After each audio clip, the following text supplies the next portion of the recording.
Hi everyone, welcome back to my channel. I'm Huck. Today I'm doing a book haul. So these are going to be the books that I got in March and April. So this time I have slightly fewer books than my previous book hauls because I have been super busy and I haven't had time to go book shopping. I am in finals, haven't had time to buy books, so that's part of why I have like slightly fewer this time, but that's probably for the best. So the first book that I have is The Raven King by Maggie Stiefvater. This is a book that I have already read and I love this series. This is one of my new favorite series of books. This edition just came out in March and I got this one so that it will match the other books that I have in this series because I used to have an edition of this book that didn't match those. I especially really like these editions of the paperbacks. I like the way the pages feel for some reason. I like the way the books feel in my hand, so I really wanted to get this one that goes with the rest of them. Also, this one, I got this from Fountain Books, which is the bookstore that Maggie Stiefvater partners with a lot of times. And so this one is the special edition one that has the Opal short story in the back, and I read it and it was great. And unexpectedly, let's see, oh yeah, this is a signed edition. I didn't realize that I was also getting a signed edition, so that's a cool plus. Then from Book Depository, I got 3 books. I got To Kill a Kingdom by Alexander Christo. This one is a kind of dark Little Mermaid retelling. It follows a siren instead of a mermaid. The sirens in this story take human hearts and keep them because the hearts give them power. So every year in the month of their birthday, they go out and find a human and like reach into their chest and rip out their heart, and then they bury the hearts in their bedrooms, which is dark. In this, we follow the princess of the sirens, who is known for only killing and taking the hearts of princes because their hearts give more power than regular people's hearts. We also follow the perspective of a human prince who is known as the Siren Hunter because he is hunting sirens because they keep murdering people. Eventually, these two characters who have very opposite motivations have to come together and go on a quest. This is actually one that I have already read, and so this will be in my April wrap-up, and I'll probably be doing a review of this as well, so keep an eye out for that. I also got Torn by Rowena Miller. This follows our main character Sophie, who is a seamstress and a dressmaker, and she is renowned for making beautiful gowns, but also for weaving spells into those gowns. So she's very well known for being able to work different charms and spells into the dresses that she makes, and she becomes very popular among the nobility, both for her spell work and for her designs. But her brother gets kidnapped and she receives an ultimatum from his kidnappers that say either to sew a curse into the gown of the queen or her brother will be killed. So then she has to decide what she will do and where her loyalties truly lie. This one I haven't read yet, but I am very excited about. I think that it is a really interesting premise. I like the idea of the type of magic that you work into the things that you create with your hands. It has that tangible feeling to it. Also, because she is a seamstress, I thought it would be fun because I sew, and I just thought it would be fun to read about a character who sews. And of course, it has a beautiful cover. I love these kind of covers that have that kind of old parchment look.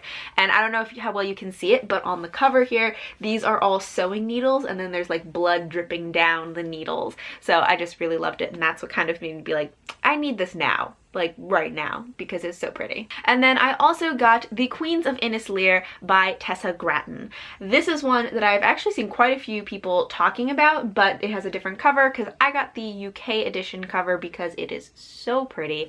I love this look of, it's like this deep blue, and I don't know if you can see it, but there are all these little speckles of stars in the background, and it has these golden leaves. It's just so pretty and I love it so much. But this is a retelling of King Lear, is my understanding. It follows 3 sisters who are all looking to inherit the kingdom. Only one of them can inherit. Their father, the king, relies very heavily on prophecies, and he wants to use a prophecy to determine who will inherit. But in the process, he's kind of destroying the kingdom. So I think that this one will be really interesting. This is actually a much chunkier book than I was expecting. I was expecting it to be a little bit smaller, but it's one, very tall, and also fairly really thick. It's like almost 600 pages, I think. I mean, I like reading, you know, long fantasy books, but I was just really surprised when I got it. I was not expecting it to be this big. Next up, I picked up a book at a book festival that I went to, which is Scarlet by A.C. Goggin. I'm sorry if I'm mispronouncing that name. I'm not quite sure how to say it.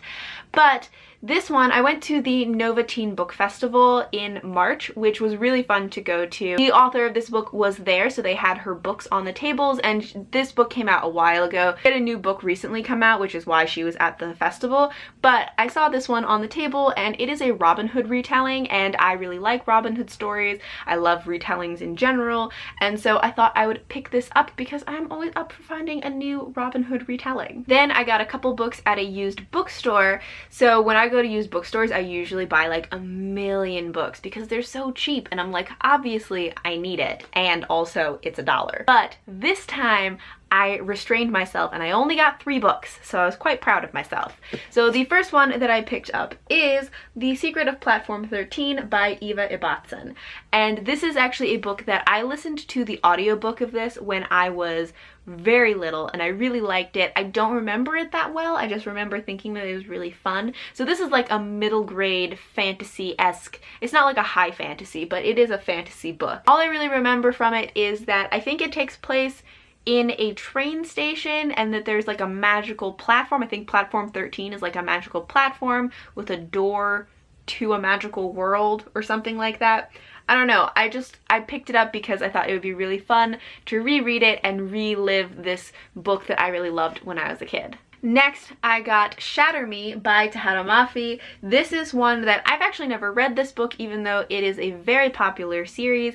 And since the newest book recently came out, which is Restore Me, I think, people have been talking about this series a lot. And this book, it's never been one that I especially felt like I wanted to read. It didn't sound like something, it wasn't gripping to me, like the description. It just never really grabbed me as a book that I was like, yes, I want to read that. But since people have been talking about it so much recently, and people have been saying how much they like the writing, I thought I'd give it a try. Like, why not? It's a really popular series, people really love it. I got it really cheap at a used bookstore, so I thought, why not at least give it a try? If I love it, great. If not, it's not that terrible. And then the last book that I got at this used bookstore I was very excited about because it's The Sparrow by Mary Doria Russell. So the reason I was so excited about this one is because it was on my list of books for my reading challenge that is science fiction through the decades, where I read one book published in each decade from the 50s to the 2000s to kind of see how the genre has changed over time. So this is on my list. I think this is the 90s book on that list. Also, I have recently gotten more excited about this book because when I originally picked it to put on this list, I had never heard of it before. I just put it on the list because it was on a list of really influential science fiction books from the 90s, and it sounded vaguely interesting, so I thought, why not? But Maggie Stiefvater, who is now one of my favorite authors, recently read this book. Well, recently is like a month or 2 ago. But she read this book and she tweeted about how much she loved it, and so that has gotten me re-hyped to read this one. Oh, and a little bit about what this book is actually about. It is about that Earth receives a transmission from aliens in outer space. They find out that aliens exist while the rest of the world is trying to figure out what their next steps are.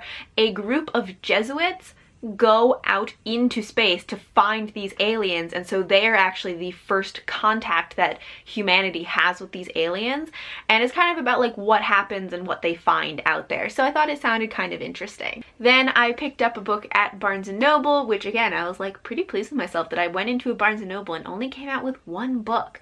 So I got Stranger in a Strange Land by Robert A. Heinlein. This is another one that is on my list for my challenge of science fiction through the decades. I think this is the 60s book, so I needed to get this one. I've been trying to find it at a used bookstore for like months, and I can't find it anywhere, which like I thought it would be there because it is considered like a science fiction classic. It's pretty old because it's from the 60s. Like I thought there would be some in the used bookstore, but apparently not, so I had to buy it new.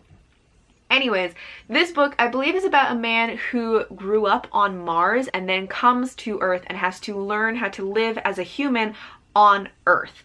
And so I thought that sounded interesting. This is one that has been on my list of books to read for a very long time because it is a science fiction classic, and it'll go towards my reading challenge, so that's a good thing. Then I got 2 books from a little independent bookstore that I got: A Gathering of Shadows and A Conjuring of Light, both by V.E. Schwab. These are the next 2 books in her Shades of Magic series. I recently read A Darker Shade of Magic by V.E. Schwab, which is the first book in this series, and I liked it enough that I want to continue reading the series. A Darker Shade of Magic will also be in my April wrap-up, so if you're interested to hear my thoughts on that, you can look forward to that one.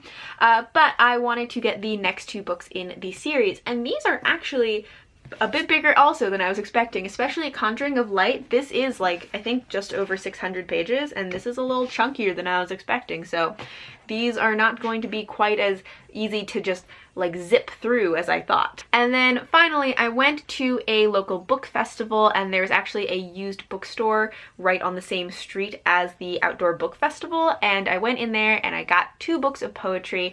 These ones I kind of picked up randomly. These ones looked kind of interesting. I didn't really get them for a specific reason, but the first one that I have is Alternative Lives by Constance Erdang. Again, sorry if I'm saying that incorrectly, but this one I think is just about like different experiences of life, just how people live their lives. And the premise is that there are lots of different alternative ways to live life. There isn't just one way to live a life. And I really just picked it up because I thought it had an interesting title, so I flipped through it and I liked the poems. You know, I read like 1 or 2 of them and I thought they were interesting, so I just picked this one up and we'll see how it goes. And then the last one that I got is Flowering Fires by Alicia Partnoy. Again, I'm so sorry if I'm saying these incorrectly. And the translation is by Gail Ronsky. So these are actually poems that were written in Spanish because Alicia Partnoy, who wrote the poems, is actually from Argentina. So it says that she is a survivor of the secret detention camps where about 30,000 Argentinians disappeared. After 3 years as a political prisoner of the military dictatorship, Partnoy was expelled from Argentina and sent to the United States as a refugee in 1979. So that actually, I didn't realize that. I didn't read the back before I bought the book, but I was reading it afterwards, and that's a part of history that I don't know anything about. So I'm thinking I might actually look into that part of history in Argentina a little bit more before or after I read this book. We'll kind of see if I feel like I want to know the context beforehand or if I want to read the poems and then kind of like do the research about it. But I think that that will be really interesting. Anyways, so she wrote these books in Spanish, and then Gail Ronsky translated them into English. And one of the things I think is kind of cool about this is that in the book they have the Spanish on one side and then the English translation on the other side. So I can't read Spanish, so I won't be able to read the Spanish side, but I wish that I could, and I think that that would be really interesting to read the original and then see how it might differ from the translation, because I think that would be fun to do. Anyways, this is another one that I kind of picked it up and I read bits and pieces of it, and I liked the writing. I thought it sounded interesting, so I just got it. And now that I've actually like read the back of it after buying it, I actually am much more interested in it than I originally was to begin with. So I'm glad that I got this one. So that is all for my March and April book haul. Thank you all for watching, and until next time, bye!